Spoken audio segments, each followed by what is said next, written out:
અમદાવાદ જિલ્લાના Dhandhuka honest hotel નજીક Narmada canal પાસે આવેલા જોખમી ડાયવર્ઝન મુદ્દે હવે લોકોમાં રોષ ઉગ્ર બન્યો છે.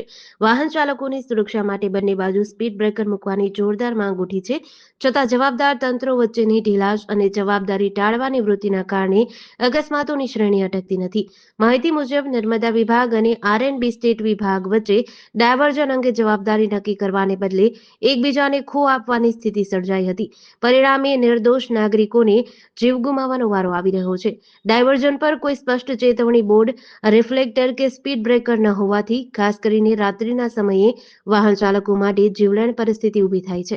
તાજેતરમાં જ ડમ્પર અને બાઇક વચ્ચે થયેલા ગંભીર અકસ્માતમાં એક મહિલાનું કરુણ મોત થયું હતું. આ દુર્ઘટનાની શાહી હજી સુકાઈ નથી.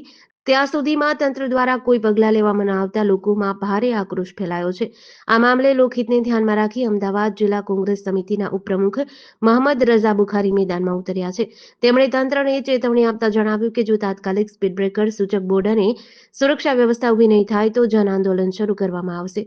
કોર્પોરેટર ધંધુકા નગરપાલિકા, ઉપપ્રમુખ અમદાવાદ જિલ્લા કોંગ્રેસ સમિતિ. મુદ્દો ફક્ત અને ફક્ત જનહિત માટે છે.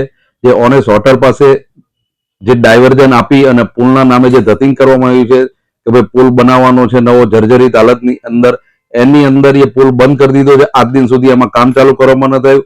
અત્યારે ફૂલ સ્પીડમાં જે વાહન વ્યવહારો ચાલે છે એમાં ગઈકાલે જ એક દંપતીનું એક્સિડન્ટ થયું હતું. એમાં પત્ની જે બેનશ્રી છે એમનું ઘટના સ્થળે મૃત્યુ થયું અને અત્યારે લેટેસ્ટ સમાચાર એવા છે કે ભાઈની બી તબિયત સિરિયસ છે. એટલે મારી તંત્ર પાસે એક જ માંગ છે કે બંને સાઈડ બમ્પ મૂકે, રાત્રિની સમયમાં જે વાહન વ્યવહારો ચાલે એની માટે રેડિયમ પટ્ટી મારે. અને ત્રીજું અમારો જે મુદ્દો છે કે જે અત્યારે ટુ વ્હીલર માટે બંધ કરવામાં આવે છે પુલનો રસ્તો, એ ચાલુ કરી દે ટેમ્પરરી પુલ ટુ વ્હીલ માટે.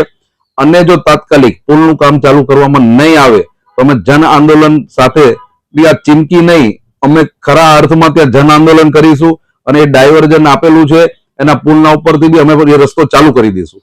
જેડીસી ન્યૂઝ સાથે સીકે બારડ, ધંધુકા.